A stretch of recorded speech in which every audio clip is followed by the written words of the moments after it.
Bonjour, bienvenue dans Point de vue, bienvenue dans ce débat alimenté par vos questions, vos commentaires sur Twitter et le site du Figaro. Nous vous attendons nombreux. Nous parlerons de ce qui agite ces dernières heures les députés comme les sénateurs, la perspective de voir leur droit d'amendement restreint.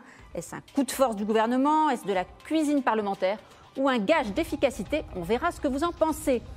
Ce n'est pas forcément vraiment une nouvelle façon de faire de la politique. En tout cas, le débat hier soir entre les candidats à la direction du PS n'a pas forcément non plus bouleversé la donne politique. Clin d'œil, nous avons intitulé ce thème « 4 candidats et un enterrement ». Enterrement avec un point d'interrogation. Est-ce un enterrement? Peut-être pas, mais un sérieux coup de frein. C'est ce qui attend sans doute les projets d'Emmanuel Macron pour relancer l'Europe. Coup de frein qui est la conséquence des situations politiques en Italie et en Allemagne. Enfin, nous parlerons toujours de politique, mais cette fois associée à la culture.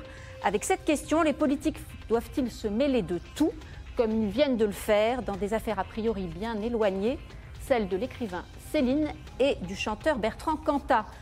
Bonjour Caroline Michel. Bonjour. Vous êtes l'une des responsables du service enquête de l'Obs. Oui. Merci d'être avec nous. Obs qui fait sa couverture cette semaine sur la Russie de Poutine. Absolument. Numéro spécial. Un grand dossier. Et puis aussi les derniers secrets de la fin d'Hitler. Oui, c'est les bonnes feuilles d'un livre passionnant sur est-ce que les restes que le KGB avait transférés, trouvés, enterrés, enfin bon, est-ce que c'était vraiment les restes d'Hitler où il y avait un peu des mythes comme à la Mengele, on disait qui c'était en Amérique latine. Mais il faut lire l'Obs pour avoir le fin mot évidemment. de cette histoire. Bonjour Olivier Duhamel. Bonjour. Je rappelle, est-il besoin que vous êtes juriste, politologue, président de la Fondation nationale des sciences politiques et que vous animez Mediapolis tous les samedis matins sur Europe 1. Vous pouvez nous dire quel va être votre thème samedi? Le Front National peut-être? Notre thème samedi, vous savez comment on balaye tous les sujets d'actualité. Je pense qu'on va donner une place plus importante qu'on trouve dans la plupart des médias sur ce que je considère comme un événement considérable qui sont les élections italiennes. Les élections italiennes, vous y revenez. Vous étiez déjà samedi. On l'a fait déjà samedi. On avait d'ailleurs annoncé à l'avance les deux grands faits essentiels qui étaient la montée du mouvement 5 étoiles et de la Ligue. Et je pense que ça, et les conséquences ça sur l'Europe, dont on va d'ailleurs parler ce soir. On va discuter tout à l'heure. Bonjour Jérôme Jaffray, politologue également. Vous allez bientôt fêter les 10 ans du CECOP, le Centre d'études et de connaissances sur l'opinion publique. Fêtons, oui. Et vous avez publié Le Front National face à l'obstacle du second tour. C'était l'an dernier à la Fondation pour l'innovation politique. Bonjour Alexis Brézé. Bonjour Marie-Amélie. Directeur des rédactions du Figaro. Merci à tous les quatre. On commence donc par ce sujet très politique, le droit d'amendement limité sans doute à l'avenir, le vote bloqué aussi. L'opposition est-elle muselée?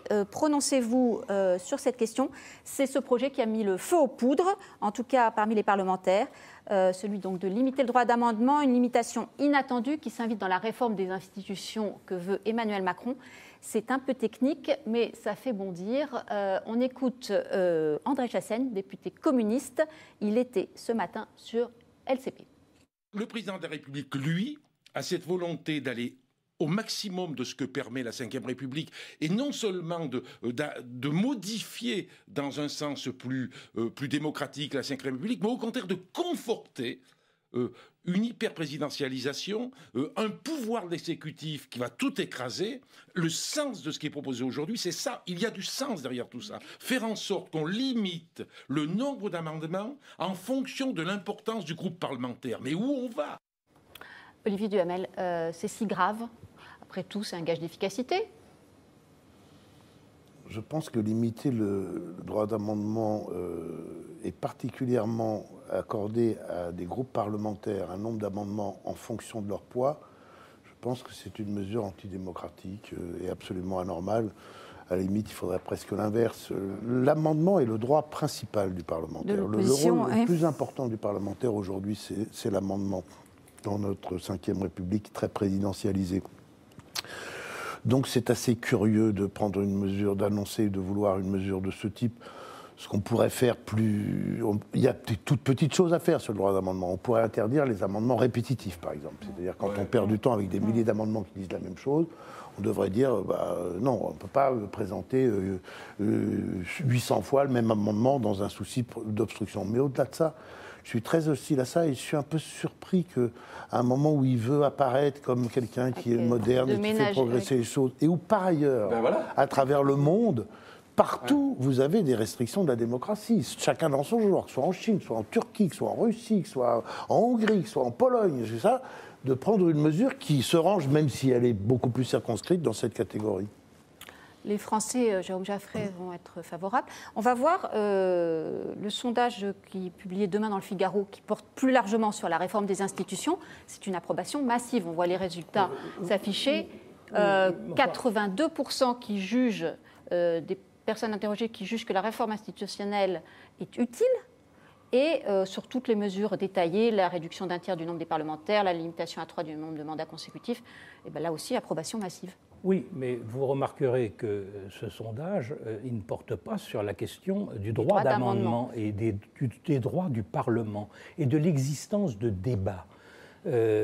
Si Sarkozy avait proposé une mesure pareille dans la réforme de 2008 qui avait été adoptée à l'époque, on l'aurait carrément traité de dictateur, à peu près. C'est donc quelque chose d'inimaginable ce qui est en train de se passer. Tous les parlementaires seront vent debout sur cette mesure dès lors qu'ils ont une vraie conception de ce qu'est un Parlement. Le Parlement, d'abord, chaque parlementaire a les mêmes droits dans l'examen d'un texte de loi, ce qui veut dire que même si le texte a été adopté en commission, même si des amendements ont été examinés en commission, des députés qui ne participent pas à la commission ont le droit d'intervenir dans le débat. Sinon, il n'y a plus d'égalité entre les parlementaires. C'est quelque chose de gravissime. Là, je dois dire que je suis stupéfait. Je pense que c'est la Mouletta qui est agitée pour que le pouvoir retire cette mesure à un moment donné en disant la preuve que nous vous écoutons. C'est comme l'histoire des petites lignes avec la réforme de la SNCF. Ça devient un leurre un peu systématique du pouvoir qui, en principe, ne devrait plus tromper personne. Même analyse, Alexis, c'est un leurre qu'on agite pour mieux faire passer la réforme globale ? Ça serait l'explication rationnelle, mais souvent politique. Et rassurante. Mais souvent politique, quand on hésite entre deux explications, une qui est le n'importe quoi et l'autre qui est le subtil calcul, l'expérience montre que c'est généralement le n'importe quoi. Pas toujours, mais quand même, majoritairement. Et là, j'avoue que c'est incompréhensible. Pour toutes les raisons de fond que vous avez dit l'un et l'autre, évidemment. Enfin, dire que plus on est gros, donc plus on est dans la majorité, plus on a le droit de faire des amendements. Parce qu'on rappelle... C'est absurde. Bon, le nombre d'amendements serait proportionnel à la représentation des groupes. Que le gouvernement et Macron sont engagés dans une bataille qui n'est quand même pas facile, qui est celle de cette réforme institutionnelle, dans laquelle il leur faudrait l'accord du Parlement et notamment du Sénat. Parce que passer outre l'accord du Sénat sur elle est soutenue par l'opinion. Mais le problème, c'est qu'aujourd'hui, elle n'est pas soutenue du tout par le Sénat. Donc il faudrait, au contraire, essayer de les amadouer, de leur passer la main de leur dos, de leur trouver de les cajoler. Et là, non seulement ils ne trouvent pas un moyen de cajoler le Sénat, mais on rajoute une provocation qui n'est pas dans le texte de la réforme elle-même. C'est tout à fait autre chose. C'est le règlement de l'Assemblée. Apparemment, c'est une proposition de François de Rugy. Alors dont on dit mais c'est Ferrand qu'ils voulaient, ils en ont assez, ça dure trop longtemps, ils en ont marre de toutes ils ont un calendrier extrêmement chargé. Mais rajouter ça au moment où on a besoin d'amadouer des gens pour leur vendre autre chose, ça me paraît absurde. Permettez-moi juste de vous rassurer sur un point. Si ça n'était pas dans la réforme constitutionnelle, mais dans une réforme du règlement, ça ne sera pas. Le Conseil constitutionnel a un contrôle obligatoire des règlements des assemblées et je ne le vois pas laissant passer une disposition de ce type. Bon, vous prenez le... Attention, on vous réinterrogera là-dessus. Sinon, vous ne me réinvitez pas, mais là, ça va. Caroline Michel, je vous donne la parole dans un instant. Je donne juste quelques réactions. Celle d'Annick qui nous dit « Édouard Philippe doit s'accrocher et aller jusqu'au bout. Une réforme comme celle-ci était attendue depuis des années et personne n'osait la faire. » C'est l'avis d'Annick. Et Annie, elle, alors non, c'est donc Annick et Annie. Si on réduit d'un tiers le nombre de députés, à quoi serviront-ils ? Caroline Michel. Oui, je crois qu'on comprend... dans aucune manière la crispation actuelle si on ne la replace pas dans l'énorme bataille qui est en train de se faire entre l'exécutif et le législatif. Les Français sont pour, on vient de le voir, majoritairement, ce renouvellement de leur point de vue de la vie démocratique. Moins de députés, moins longtemps, ils ne veulent plus de barons, on a compris. Les sénateurs n'en veulent pas et sont devenus le seul lieu aujourd'hui où s'exprime l'opposition. Gérard Larcher, avec beaucoup de plaisir, a endossé ce rôle, et on voit même aujourd'hui les sénateurs de droite se crisper sur une proposition des communistes sur les retraites agricoles. Enfin, c'est un peu technique, mais on voit bien aujourd'hui que le pôle d'opposition principal s'exprime non seulement au Sénat, mais sur cette question de réforme constitutionnelle et de changement des institutions. Et tous ces sujets-là ne deviendraient pas, il me semble, aussi explosifs s'il n'y avait pas ça en filigrane et le bras de fer entre l'exécutif et le législatif. L'exécutif disant, mais écoutez, on a été élu là-dessus, on a un mandat, voyez les sondages, les Français sont pour, simplifier, etc. Et de fait, juste pour terminer, l'hyper-présidentialisation de notre démocratie date d'il y a 10 ans et de l'alignement des quinquennats. Ça ne fait qu'aggraver ou renforcer ce chemin-là. Oui, mais en même temps, cet affrontement exécutif, il n'a pas lieu d'être. Macron, il a une chance incroyable, par rapport à Hollande, qui était contesté dans sa majorité. Il a une majorité pléthorique. Il a pu faire, mais oui, non, mais justement, mais là, aujourd'hui, Macron, il a une majorité pléthorique, unie, où personne ne le conteste. Il n'a pas d'opposition interne. Il a juste un truc qu'il faut supporter, c'est que le Sénat puisse un peu ralentir les choses. Ce n'est pas le bout du monde. Il n'y a pas de, il a des pouvoirs comme aucun président avant lui depuis bien longtemps. Ben là, il faut encore qu'il en rajoute, ça me paraît politiquement absurde. Alors, par ailleurs, je sais que la connaissance de l'histoire est en voie de disparition, mais quand même, une des choses qu'on connaît, c'est que la grande difficulté, même pour tout président de la République, c'est de faire une révision constitutionnelle. Le général de Gaulle est tombé sur une révision constitutionnelle. Georges Pompidou a dû renoncer au quinquennat parce qu'il n'arrivait pas à la poser même à sa majorité. François Hollande a dû renoncer sur le Conseil supérieur de la magistrature et autres. Et donc, on sait ça par avance, que c'est une des choses les plus difficiles qui soit, de faire aboutir une révision constitutionnelle. Nicolas Sarkozy n'y était arrivé que grâce à Michel Charasse et Jack Lang, ce qui fait qu'on ne sait pas lequel des deux. Donc, il a fallu les deux. Il avait donc les Olivier Duhamel, quoi. La conclusion, c'est que ça serait une erreur de vouloir faire un référendum sur la réforme institutionnelle. The answer is no. What's the question, disait Woody Allen au référendum aujourd'hui. Il n'y a que les Suisses qui votent correctement à des référendums. Généralement, les référendums sont des pièges pour le pouvoir en place. Pour une raison très simple, c'est que c'est une agrégation des oppositions sans conséquence. Ça ne coûte rien. Vous appelez voter correctement? Vous avez dit il n'y a que les Suisses qui votent correctement. Non, je pense que le Suisse est le seul peuple qui est capable, par exemple, comme il l'a fait il y a quelques jours, de voter contre la suppression de la redevance qui, chez eux, est très chère. Je pense qu'il n'y a pas un peuple au monde, à part les Suisses, pour voter contre la suppression d'une redevance qui paye 3 fois ou 2 fois ce qu'on paye nous. D'accord. On va écouter, vous y faisiez allusion à François de Rugy et des manœuvres politiciennes ou non. Jack Lang en a parlé ce matin, c'était sur Europe 1, on l'écoute. L'actuel président de l'Assemblée nationale, oui, François de Rugy, est fort mal placé, au fond, pour soutenir ce type d'initiative. Il a voté contre la réforme. Comme tous les autres parlementaires de gauche, tous les parlementaires de gauche, sauf moi, en effet, j'en suis, je répète, heureux et fier. Et à l'époque, il disait, mais la réforme Sarkozy va contraindre le Parlement, ce qui est exactement le contraire. Et aujourd'hui, on nous annonce des mesures que je n'ai pas bien comprises encore, visant à améliorer le fonctionnement du Parlement. Il a une mémoire politique, Jack Lang. Ça, il n'en manque pas, vous avez raison. Il a effectivement joué un rôle décisif dans l'adoption de la révision constitutionnelle de 2008, Nicolas Sarkozy. Dont maintenant, François de Rugy explique par exemple que son grand regret est de ne pas l'avoir voté à l'époque. Évidemment, Jack Lang, quand il entend ça, c'est un grand bonheur. Mais au-delà de ça, si vous voulez, la question quand même des débats parlementaires et du fait qu'un texte puisse être examiné à fond, sérieusement, c'est un thème sur lequel l'opposition pourrait convaincre les Français. Les oppositions pourraient convaincre les Français.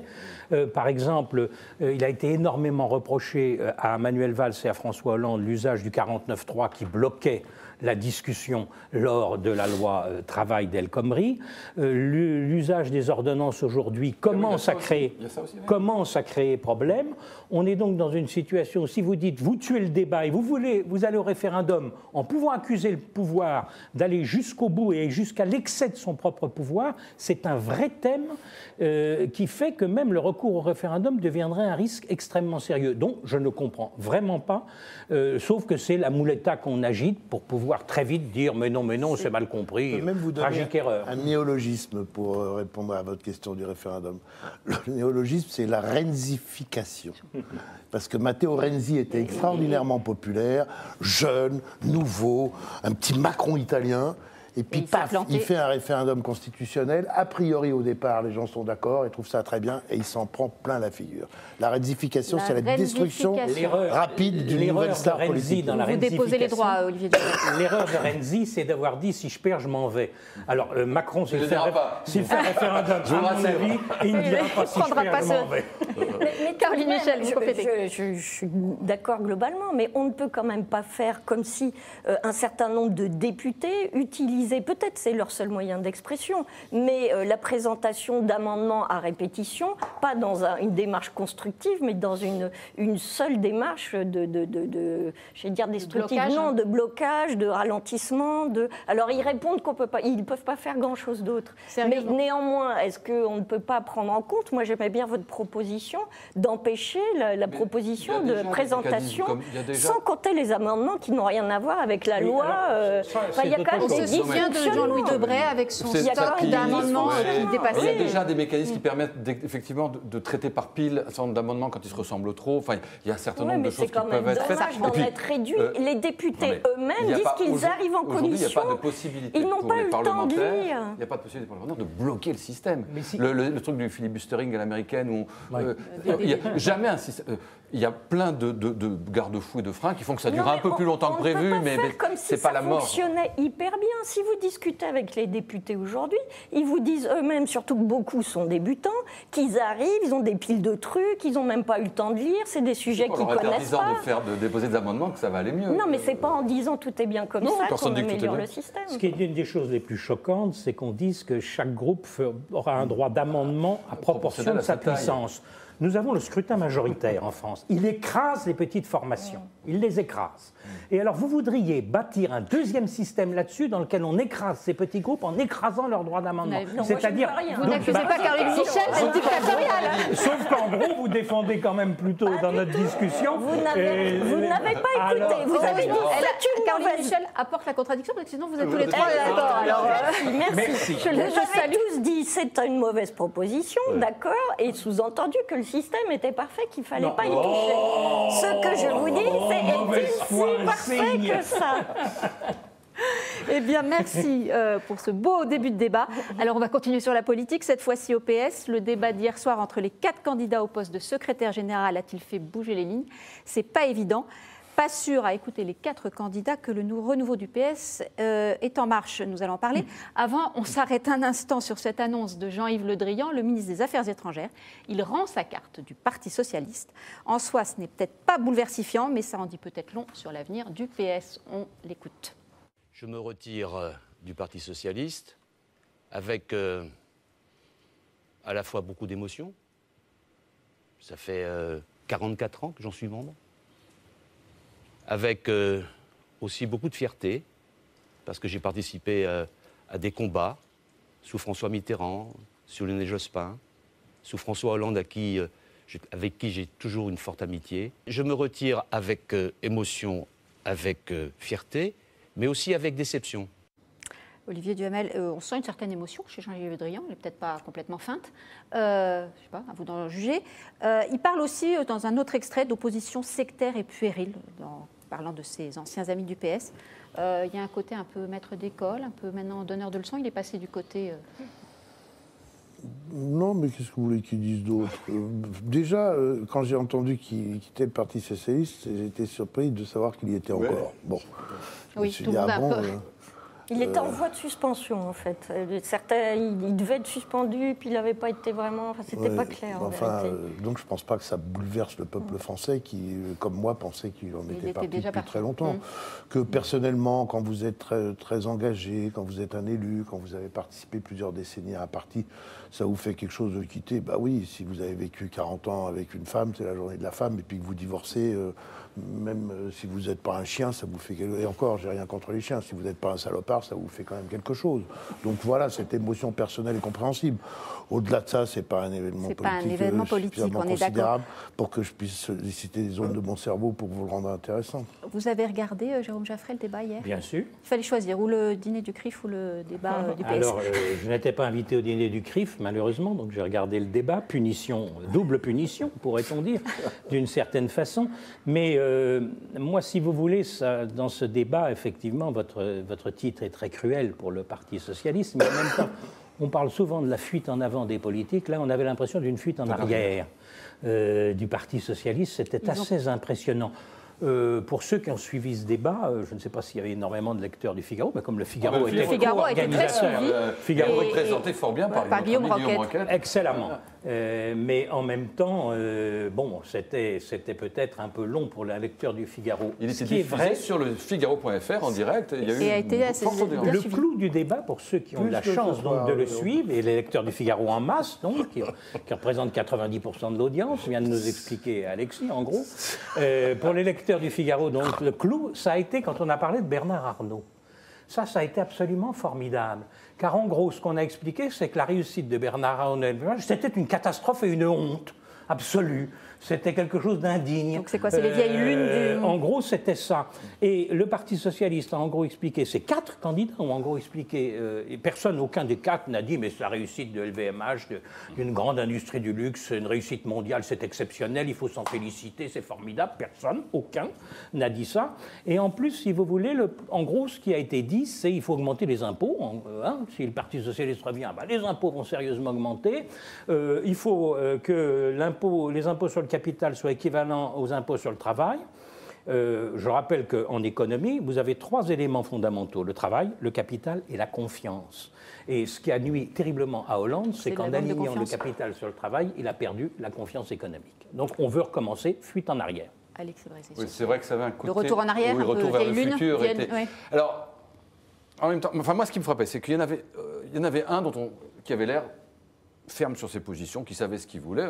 Je suis absolument pas d'accord, mais c'était Morel. Emmanuel Morel. Il est quasiment chez Mélenchon, donc il était vraiment à gauche. Et qui, à l'applaudimètre, s'en est et qui s'en est du coup bien sorti, parce qu'au moins il avait un discours clair. Ce gouvernement des riches, est une honte, qui détruit les acquis sociaux. Bon, ça, au moins, on comprend. On est d'accord, on n'est pas d'accord, mais il y a un discours. Et puis après, il y avait les 3 autres qui étaient quand même, on le sentait extraordinairement embêtés. Et en même temps, on voit bien que leur position, elle est très difficile. C'est-à-dire qu'ils ne veulent pas faire du mélenchonisme pur et dur et tomber trop dans le systématisme et le gauchisme, etc. Ils ne veulent pas dire que Macron, c'est pas si mal. Parce que quand on veut faire un parti contre Macron, évidemment, ils ne vont pas commencer par dire que finalement Macron, c'est bien. De leur point de vue, je les comprends. Mais du coup, ils ne disaient pas grand-chose. Parce que quand on est le fol, critiquer Macron en disant je suis un peu plus social-démocrate qu'eux qui sont sociaux-libéraux, enfin, tout ça, on sentait qu'ils étaient coincés entre deux.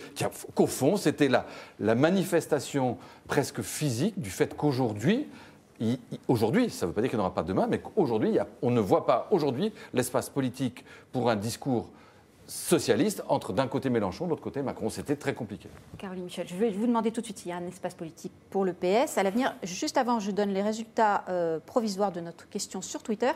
À cette question, donc 84% des internautes voient certes 4 candidats, mais un enterrement, celui du PS. Donc, c'est pas... Un peu dans votre question. Tantiné. Selon Tom sur Facebook, quand on enterre le PS, on enterre le Front National. L'un ne va pas sans l'autre. Et Patrick, le PS est enterré, il deviendra un courant La République en marche. Et Julien, enfin, qu'on salue tous, Patrick comme Julien, comme ceux que j'ai cités auparavant, si on enterre le Parti Socialiste et donc le FN, là, on a Macron pour 20 ans. Caroline Michel, oui, la défense de... Voilà, vous allez nous dire pourquoi il y a un avenir, hein. C'est pas simplement... Ah non, ça va être compliqué. Moi, je partage la tristesse de M. Le Drian, parce que ce qu'on a vu hier, c'est juste une pâle copie, une pâle reproduction de tout ce qui s'est passé pendant tout le quinquennat, c'est-à-dire une forme majoritaire du Parti socialiste qui a été désavouée par les électeurs. Et ce qu'on a vu hier, quand on y pense, c'était, et c'est pas leur faire offense, une pâle copie et en plus les lieutenants des leaders de l'époque précédente. C'était les seconds rôles, l'équipe Mais B. oui, quand vous savez qu'Olivier Faure... Non, mais c'est la vérité. Quand vous pas le savez... renouvellement. Mais non. Quand vous savez qu'Olivier Faure a été le lieutenant d'Hérault, que Le Foll était infidèle de Hollande, que Carvounas, même s'il s'en défend, était chez Valls, mais qu'il a rompu. Et puis leur lorgner un peu après du côté de comme Hamon, dans d'ailleurs. tout bon congrès, il y avait un représentant de l'aile gauche, de la gauche, c'était Emmanuel Morel, on a continué à rejouer avec, excusez-moi, des lieutenants, et je ne veux pas dire des seconds couteaux, mais c'est ça, le même débat qui n'a mené le PS que dans l'impasse, c'est-à-dire des frondeurs prêts à dire ah mais non, il faut être vraiment de gauche. Voilà, le renouvellement n'est visiblement pas là. C'est pas parce que ce ne sont pas les mêmes hommes que ce ne sont pas les mêmes idées ou l'absence d'idées. La question principale qui se pose à la gauche aujourd'hui, elle a été posée par Dominique Strauss-Kahn et bien d'autres, qui est le PS a perdu la bataille des idées parce qu'elle n'a pas su se positionner sur la mondialisation. Et rien de ce qui a été dit hier ne nous dit comment l'économie française, d'un point de vue d'un parti socialiste, peut s'adapter à la mondialisation, si ce n'est redistribuer un argent qu'on n'a pas. Donc, retour à la case départ ou, je dirais, au point mort. Il y avait ce matin une interview d'un politologue qui s'appelle Rémi Lefebvre, c'était chez nos confrères du Parisien, qui disait, c'est vrai que c'est déjà connu, mais le PS n'a jamais tiré le leçon de ses échecs 2002, exactement. 2007... 2012, on a répété le quinquennat 2017, pardon. Ouais. On a répété le quinquennat avec Hérault Hollande qui disait ah mais quand même machin, un peu de redistribution et tout le monde sera content. Et Morel à la place de Hamon qui disait mais non plus à gauche. Voilà. Olivier Duhamel, vous n'êtes pas d'accord. vrai, ça, c'est pas vrai. Pour redevenir un parti important et espérer conquérir le pouvoir, comme tous les autres partis, le PS a besoin d'un leader, il a besoin d'un projet, il a besoin d'une stratégie et il a besoin d'un lien avec les citoyens, au moins avec les citoyens actifs. Il y a au moins une fois dans son histoire dans laquelle le Parti socialiste de l'époque qui s'appelait la CFIO a sombré, c'était en 1969 quand Gaston Defferre a fait 5% à l'élection présidentielle. 2 ans après, le PS trouvait un leader, il s'appelait François Mitterrand, trouvait un projet, c'était un programme socialiste très vite après, 1 an après d'ailleurs très à gauche, c'était une stratégie de l'union de la gauche, et avec tout ça, il a construit un lien qu'il a porté au pouvoir. Donc c'est pas vrai de dire... Il n'y a pas de malédiction. Il n'y a pas de malédiction. C'est vrai que les partis peuvent mourir encore plus qu'autrefois. Encore plus qu'autrefois, ça c'est sûr. Il y a le Parti socialiste italien est mort, des partis sont en train de mourir en Italie, etc. Que des nouveaux partis peuvent surgir beaucoup plus vite qu'avant et atteindre des niveaux extrêmement élevés. Mais n'en déduisons pas que le Parti socialiste est nécessairement mort. Alors maintenant, je suis d'accord avec vous que hier, on n'a pas entendu le projet. La stratégie, il n'y en a pas vraiment, sauf ceux qui veulent s'allier avec Mélenchon qui ne veut pas d'eux.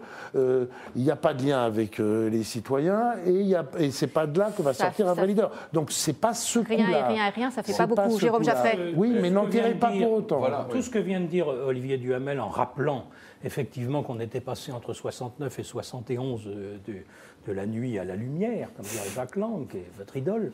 Nous avons donc une situation où effectivement les conditions d'aujourd'hui ne sont plus du tout les mêmes que celles d'il y a presque un demi-siècle. En gros, la SFIO a pu faire cette mue. Le Parti socialiste devra, lui, probablement disparaître dans une nouvelle organisation. Car le courant progressiste en France, le fait qu'il y ait un parti réformiste, progressiste, ça, c'est quelque chose qui peut demeurer dans l'espace politique, puisque Emmanuel Macron, lui, mène plutôt sa barque vers le centre-droit. Il y a donc éminemment une place. Mais le Parti socialiste, manifestement, et j'ai trouvé que le débat d'hier, effectivement, vous savez, mes amis Bon et Burnier, autrefois, avaient publié que le meilleur perde. Et là, je me disais que le plus malchanceux gagne.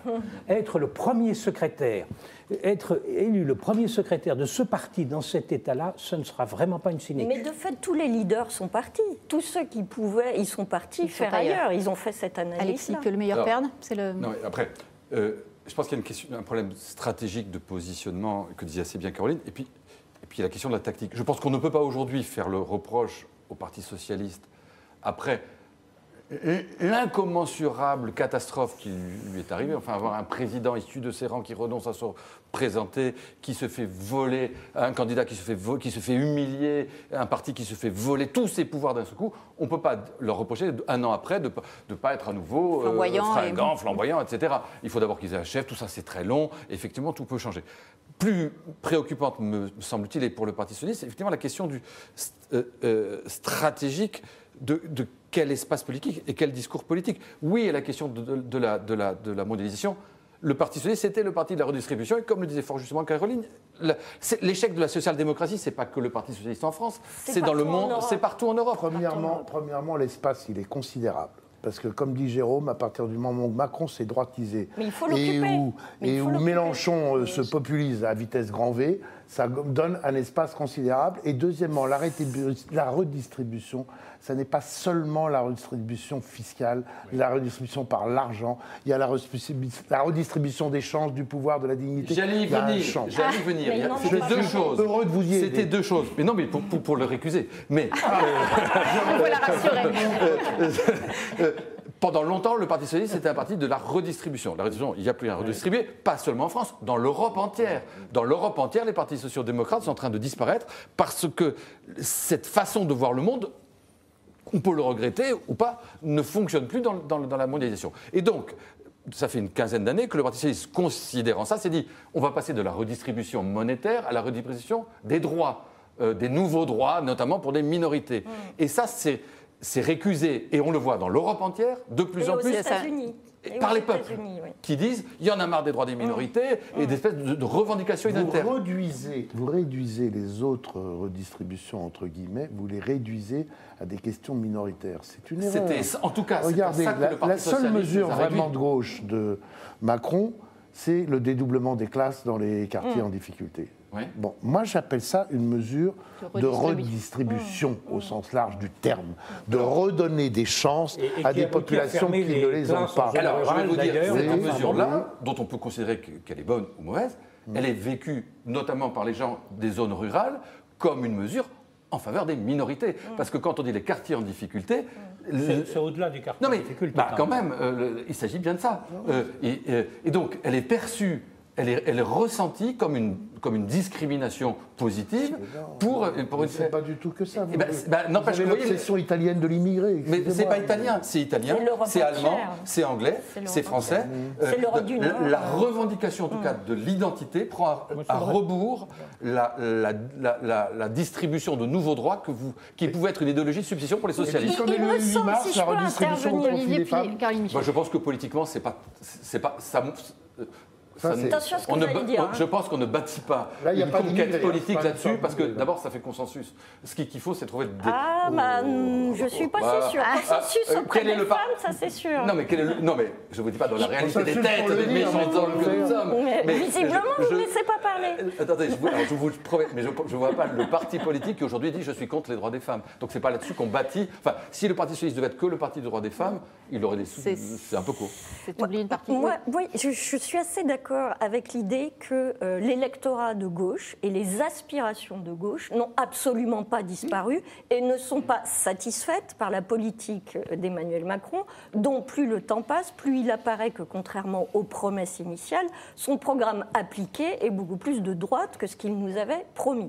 On verra, on lui laisse du temps, les électeurs lui laissent du temps, mais plus le temps passe, plus le doute est permis. Aujourd'hui, le problème, c'est que les questions qui se posent, qu'on connaît tous, de pauvreté, d'égalité, enfin bon, je ne vais pas y revenir, ne trouvent pas de réponse théorique. Les seules réponses théoriques qui sont apportées, c'est soit le libéralisme, soit une forme de repli identitaire qui ne va pas satisfaire la plus grande partie de l'électorat de gauche. Donc, de fait, il y a un boulevard, une grande partie, j'ai dit. De fait, il y a un boulevard, mais on ne trouve pas, et je ne crois pas que ce soit spécifique à la France, de réponses qui viennent la combler. C'est-à-dire qu'il faut passer du modèle de la redistribution à autre chose. Et quelle est ça, cette autre c'était chose ? le manque cruel du débat d'hier soir. Évidemment, de ce point de vue. c'est ce qu'on dit depuis le début. Qu'on soit resté sur il faut augmenter les impôts et aligner le capital sur le travail, point final. Et M. Arnaud, c'est un scandale, sa réussite est un véritable scandale.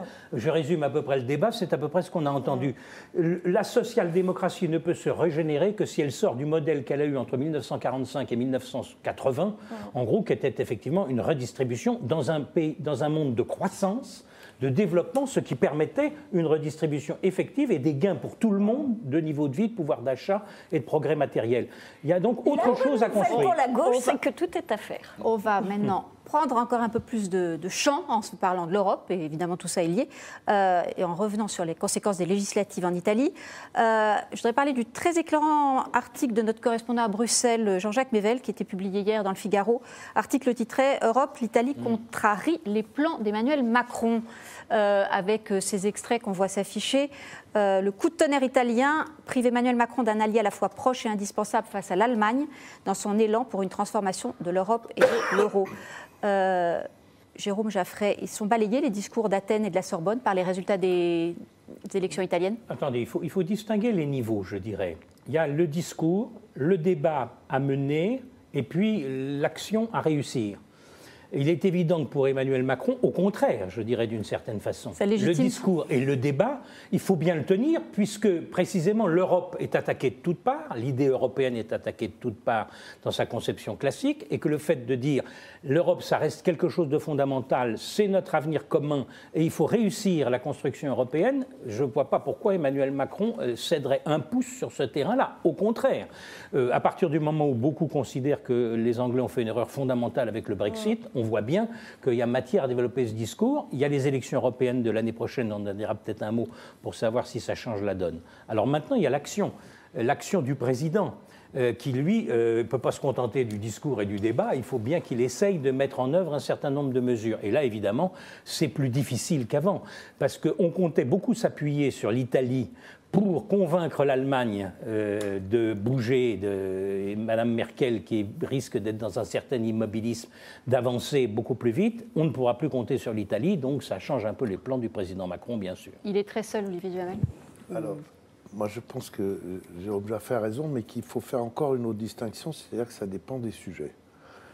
Les élections italiennes sont un événement historique considérable. Je veux dire, imaginez, il y a encore 5 ans, que dans le plus européen des pays de l'Europe, 55% des électeurs allaient voter contre l'Union européenne, et notamment parce que 68 ou 9% d'entre eux ont voté contre l'immigration, c'était juste impensable, totalement impensable. Il y a 4 millions, ou je ne sais pas combien de millions d'immigrés qui sont arrivés entre-temps. C'était, oui, 4 millions, vous forcez le chiffre, mais... C'est 400 000 en Italie, de mémoire. C'était juste, juste inimaginable. Donc c'est un événement considérable.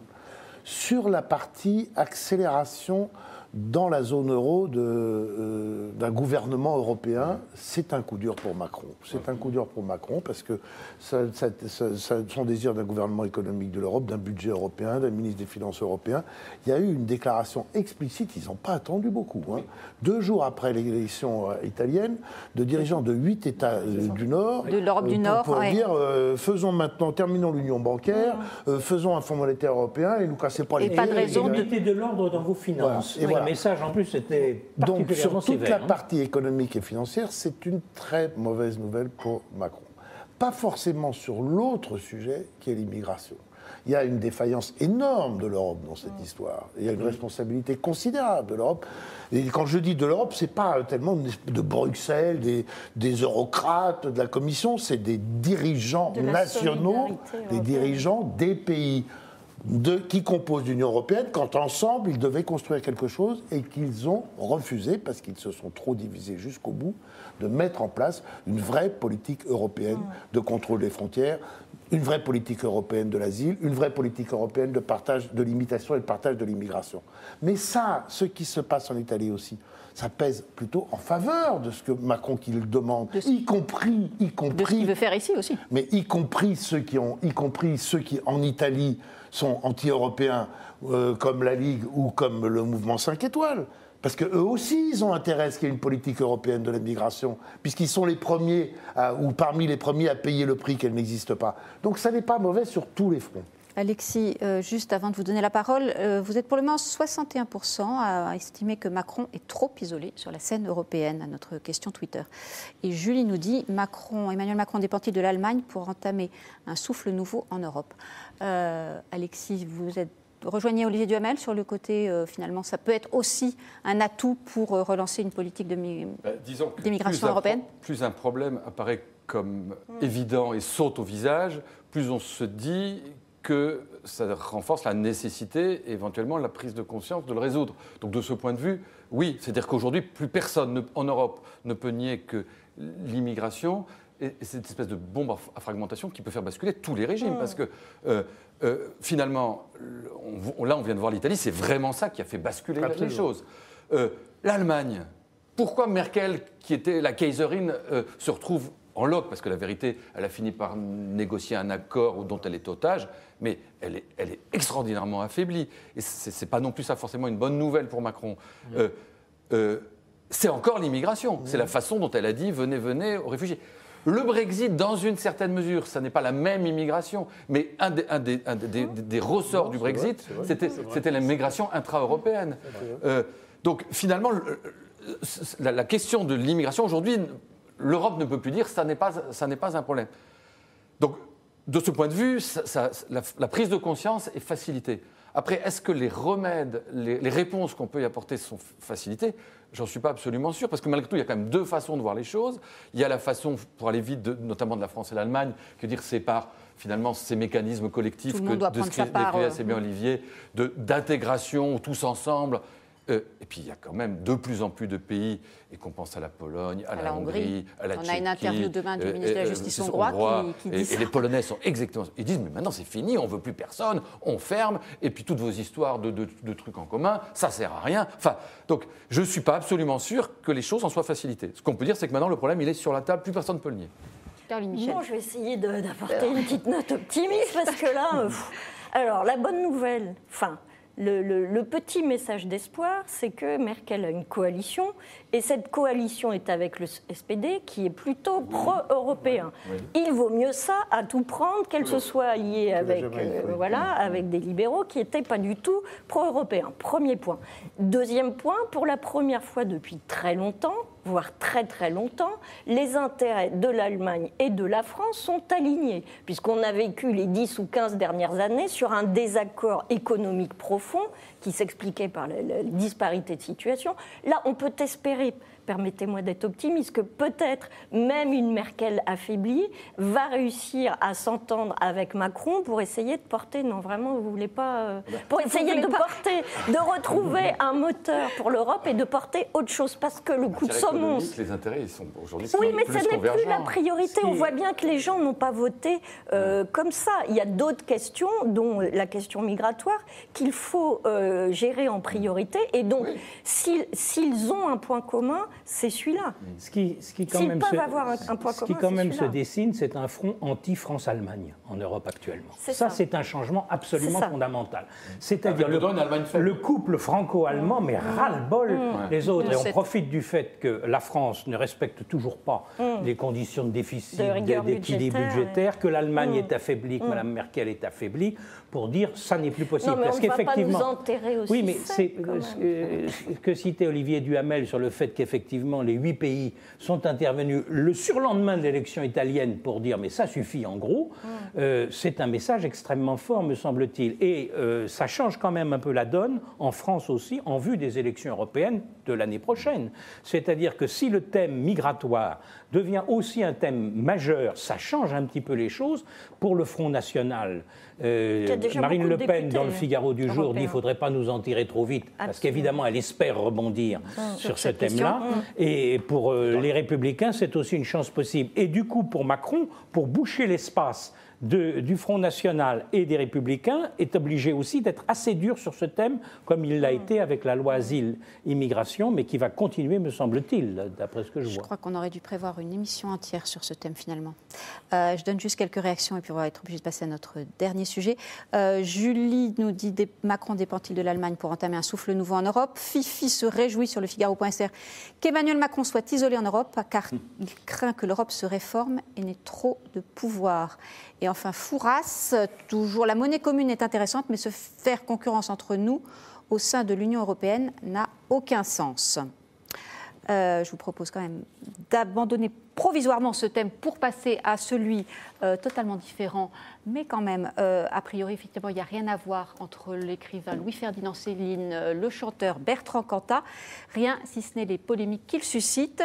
Polémique sur la publication de ses pamphlets antisémites pour Céline, polémique pour Cantat sur ses tournées de concert depuis sa condamnation pour la mort de Marie Trintignant. Des controverses aux enjeux bien différents, mais auxquels les politiques ont tendance à prendre part. Pas plus tard qu'hier soir, à propos de Céline, lorsque le président de la République s'est invité dans le débat. On l'écoute, c'était lors du dîner du CRIF.